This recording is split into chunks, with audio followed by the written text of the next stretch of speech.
Hello,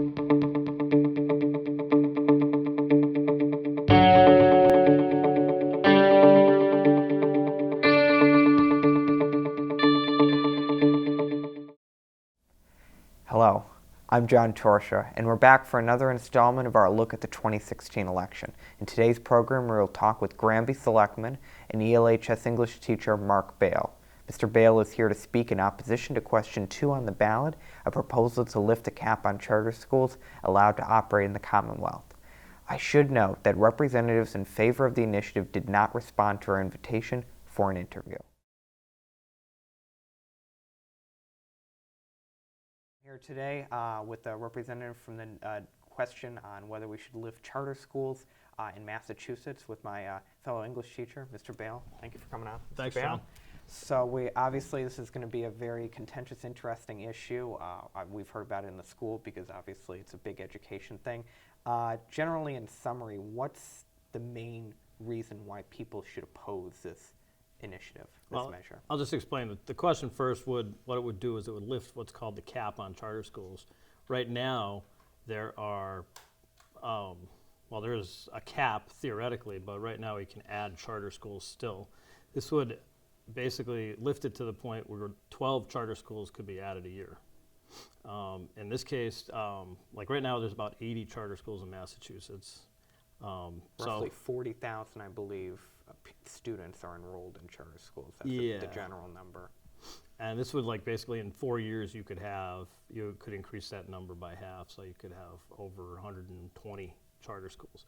The problem that we on the public side, and I'm speaking not just as a teacher, but also as a selectman in Granby, is that charter schools take money from the schools and give them to the charter schools. So depending upon the school itself, you can be losing hundreds of thousands of dollars.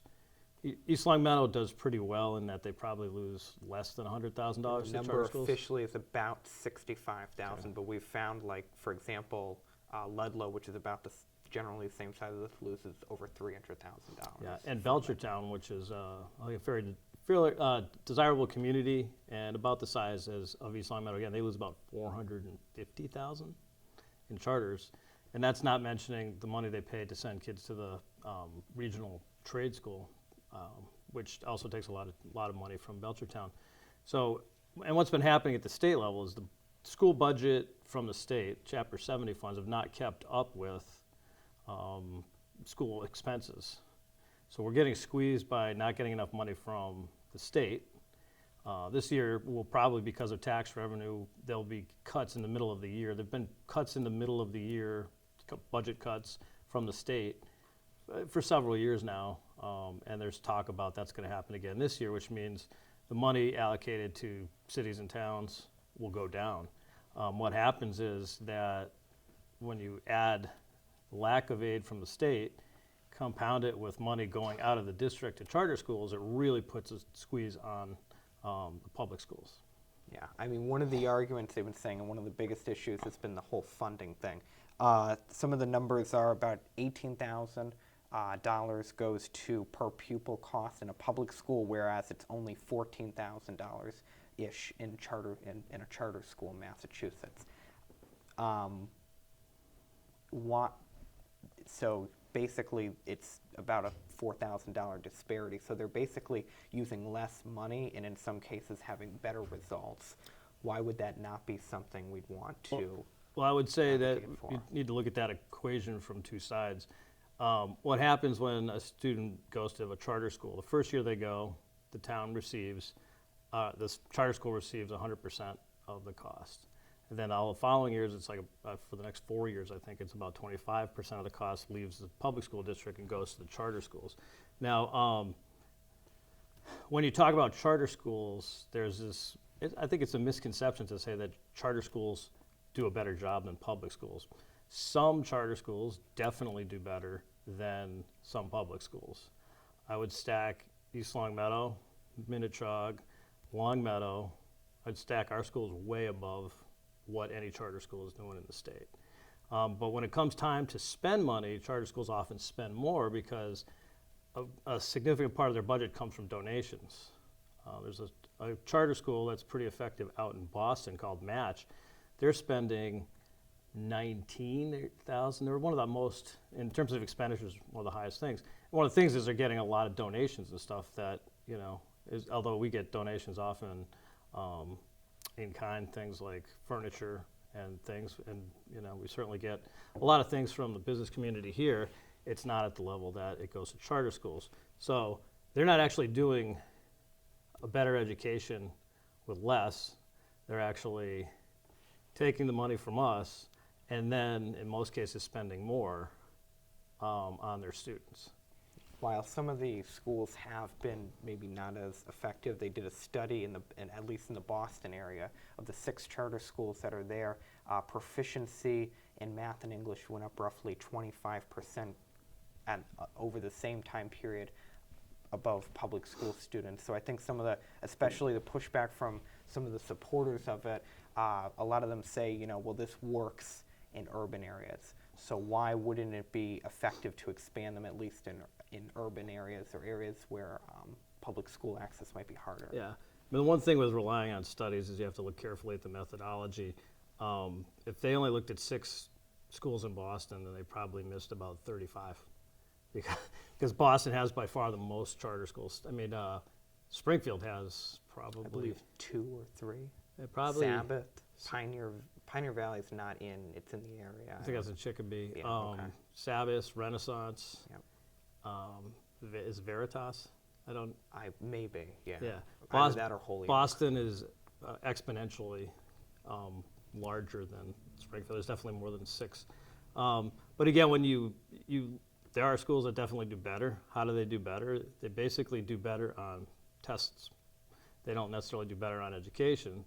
If you think that MCAS does the job or PARCC does the job of and represents all of what people are learning in school, then you could argue that the test score is it. So some do, some don't. Here in Western Mass, we've seen some charter schools that were disasters. The Robert M. Hughes Charter School that was in Springfield eventually succumbed to a cheating scandal where they were cheating on MCAS. They brought in a felon to run the school, convicted felon. There were financial shenanigans there that probably would have brought them down anyway. So that is another issue, is that the approvals are not done locally. You don't get a choice whether you get a charter school. It's coming into your town based on what the state does. And in many cases, these decisions are made for political reasons rather than educational reasons. Public schools could do as well with kids if we made kids stay 2 hours a day extra. But I don't know, I don't think you guys would enjoy staying an additional 2 hours a day to boost your test scores. Yeah, one of the other major problems that that's sort of been seen in this campaign and when bringing up this issue is that people are concerned that in charter schools it's more or less decided by the state and not the local school committee level. Right. For those are people that don't really know the process exactly, what is different between getting a charter school and public school in terms of representation? So as like part of public schools, communities are required by state law to provide a public school education. Charters are really a quasi-public agency in that they receive a charter to carry out basically a public service. So when it comes time, there's an extensive application process. I've read through some applications, so I can see there's a lot of work that goes into it. Then it goes to the state level, and when Deval Patrick was governor, there were 2. Well, Mitchell Chester is still the education commissioner, but the education secretary was Paul Reville. They felt for political reasons that they should approve a charter school and there were emails that were gotten out through the Freedom of Information Act. And so they got the emails, and Paul Reville was telling Mitchell Chester, he said, listen, we have to either open up a charter school in Worcester or this Gloucester Community Arts charter school, or else we're going to get hammered as being anti-charter school in the media. And so what they did was they ended up opening the Gloucester Community Arts Charter School. It never completely got off the ground. As a charter school, it's sort of like a contract. They say, we're going to do this. This is our goal. We'll achieve this. And a charter school, it's got, some serious people behind it. They generally, they do their things. But that was a case where the approval process had to do with the fact Politically that motivated. our Robert M. Hughes Charter School in Springfield, I would be willing to bet that was also a politically motivated approval. The weirdest thing I think is that we have 3 charter schools in the state that are owned and operated by the followers of Fethullah Gulen, who is a Turkish cleric. Yeah, I was going to actually ask you about that because that's maybe not been as much of an issue, but I remember you referencing that to me earlier before this program, that the Turkish own at least a couple of them. Actually, these Turkish people associated with this Gulen movement, Gulen is living in exile in the Poconos. The Turkish government, which is really pretty sketchy right now, actually accuses him of trying to launch the coup that happened in July of this year. That may or may not be true, but we wouldn't want to see the guy go back to Turkey where he would probably be in prison for whatever reason. The largest owners of charter schools, charter school chain, are these people. They own over 120, actually they're probably up to 150 now.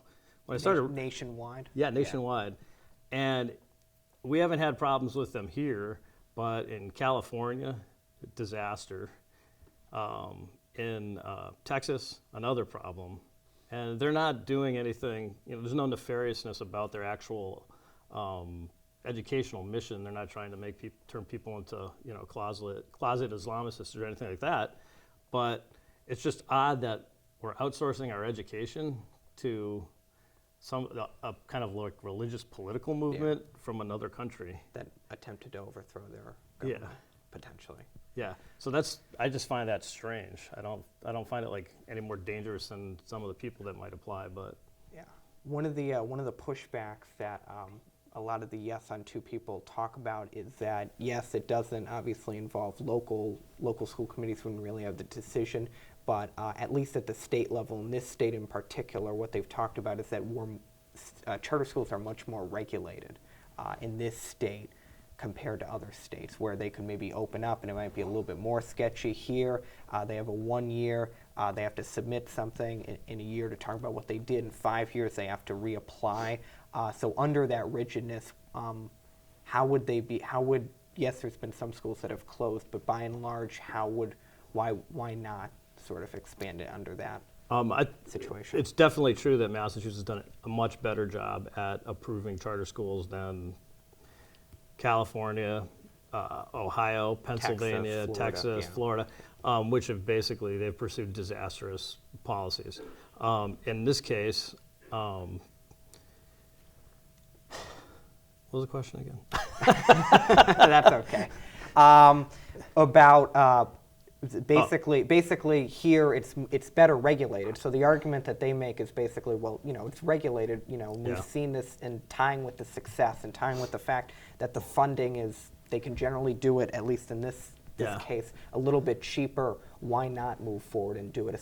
In other states, you could argue, well, they're not that much regulated, and there's been obviously bad cases of that. Yeah. Here, of course, there's been bad cases of it too, where we mentioned, but it's better regulated, and it's by and large been ranked better in a state like this. While I would say that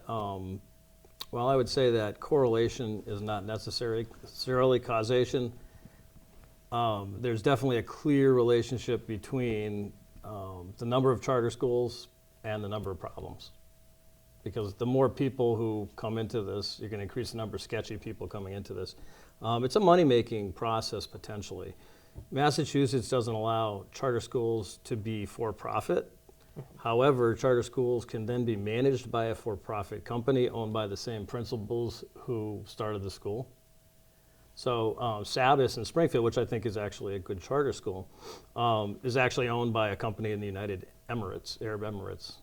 And they're managed by, they have it's called an educational management organization, which can then go for profit. I don't know if Sabas makes a profit or not, but there's a workaround there. And if you're going to be reliant on state government, it depends on the state government. I think we're in decent hands right now, although there's definitely two-thirds of the power brokers on Beacon Hill Speaker of the House Robert DeLeo and Governor Charlie Baker, they're very pro-charter. Senate, not so much. So, Yeah, because there was an attempt actually, I think, to pass what were this actual very same measure, and actually passed in the House, but I think it failed in the Senate, so that's why they, I believe, moved forward. yeah, it was a question of whether I think the Senate and the legislature decided that there were too many things to work on, not enough time, and kind of a big gap to close in order to come up with a good legislation. I like the actual bill that the Senate came up with. They did a bill that, we approved charter schools back in 1993 with the Education Reform Act. Would you want to see basically would you want to see basically like a reduction in the amount of charter schools, or just sort of keep it at the way it is, you feel? Well, right now, increasing this cap is a radical move. We can still have charter schools, and charter schools are being approved. I think there's 3 up this year to be approved.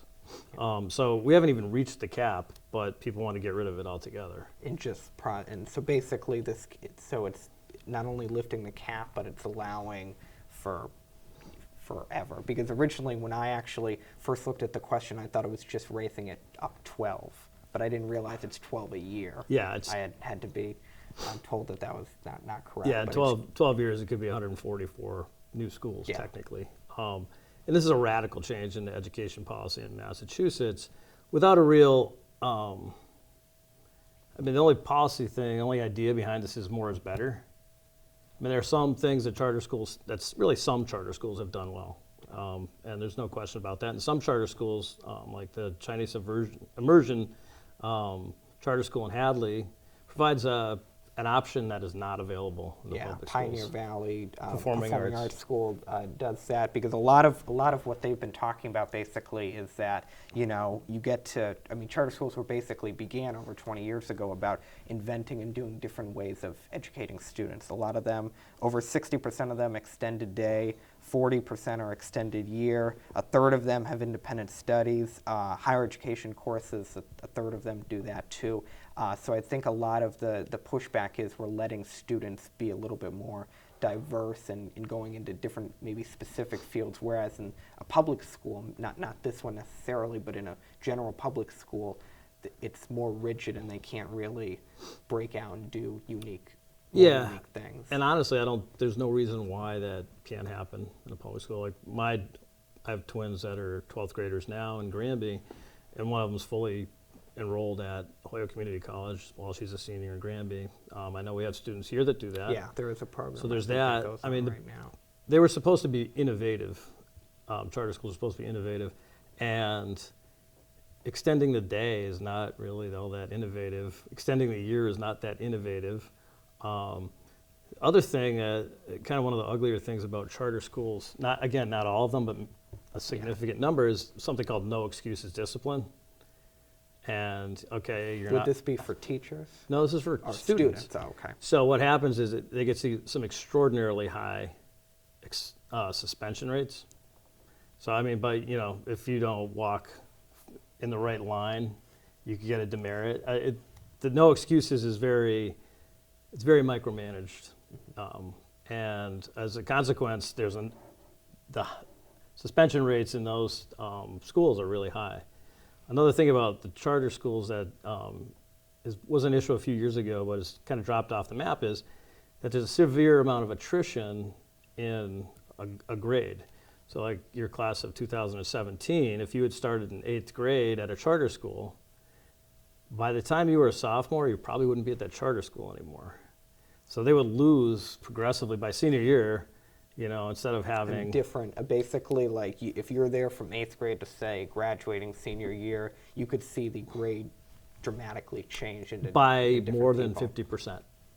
That's the other thing is teachers. Yeah, that's another thing. A lot of what's been talked about, at least on the no side, is that teachers, there's a high turnover rate, bad working conditions, obviously lower pay, it's been found, and a lot of problems associated with teaching there and turnover rates, not only with students but also with teachers. Yeah, so teachers tend, on the average, and when I say on the average, we have to remember that doesn't mean that every school is like that, but rather some of the charter schools or many of the charter schools have turnover where they lose 50% of their faculty every year. There are some that don't. I don't, because when you look at the average public school and the average charter school, it's not necessarily a good measure. Here in East Long Meadow, we're above the average.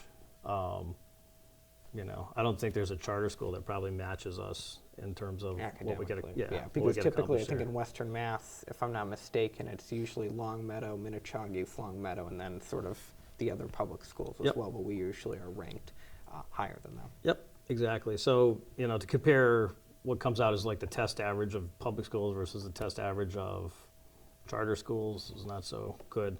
In some charter schools, if you have an average charter school, I mean, so some are going to be below and some are going to be above. Like going forward, this is not the way to go forward as far as public school teachers, the Stop Save Our Public Schools coalition. Basically in summary, the campaign, at least on this side, is to sort of go at it at a little bit of a slower pace, a little bit more of a thorough process, basically. Yeah. We don't need, like right now, we don't need to raise a cap where it's not been reached. And if we approve 3 schools, I don't know how many applications they had, but if we approved 3 schools this year, I heard the number, I couldn't find it. I did research on it and still couldn't find it, but I heard that we could still have like 16 additional charter schools. Yeah, because one of the things I had heard, I guess I might be wrong with this from what I had looked at, about 120 schools is the cap, and 72 of them are charter schools, and 48 of them, I believe, are Horace Mann schools. Okay, yeah, a Horace Mann school would be, it's literally a public school in that it's within the system itself. So East Long Meadow wants to open up its own charter school, and so it would be So it would basically be run by the school committee everybody would basically have the option to go to it, basically. Yeah, and it hasn't. They've done those in Boston. I don't know if they've done any in this area. They haven't been really popular. They haven't really taken off. Part of the charter school movement assumes that the public schools are doing a terrible job, and that we have to innovate and we have to do this stuff. And public school teachers, we deliver the instruction, but decisions are made from the school committee on down. The administration. There's no reason why public schools can't innovate, and it's not necessarily. I guess it's not necessarily public school teachers that are preventing that from happening, and certainly, like our administration does.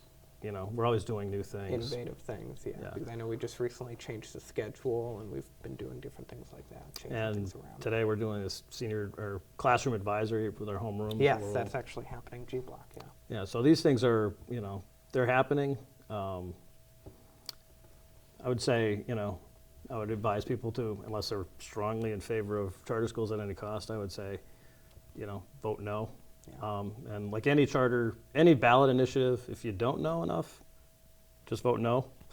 You won't do any damage. Yeah. That's what I was telling people. It's like, if you don't know, so vote no. basically, in summary, for people watching, what would you say is like the most important things to get out of it when considering this? I mean, because I'm a selectman and I'm constantly dealing with a very tight budget, like we just did, had the Department of Revenue gave us an estimate of how much money we would be short in the coming years.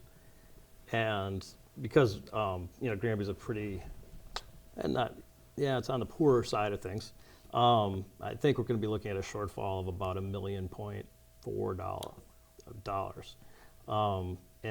And our budget right now is $20 million. So that's about just 5%, huge. 6%. And when you're on, we've been cutting for years in our schools. And what's going to happen if question 2 passes is that we'll continue to see a loss of control at the local level, and we're going to see a loss of money in the public schools. And the thing I hate is like it puts us on the hook. People are always trying to override things for more taxes for the schools. And at least in a town like mine, a 1% tax increase is only $100,000. So that doesn't buy very much in terms of schools. And I feel like a town like Granby is a canary in the coal mine. Right now, we're suffering badly. Ware's suffering. Belchertown's taking a pretty big hit, but they're growing, and they will continue to grow for decades. This will eventually touch East Long Meadow one way or another.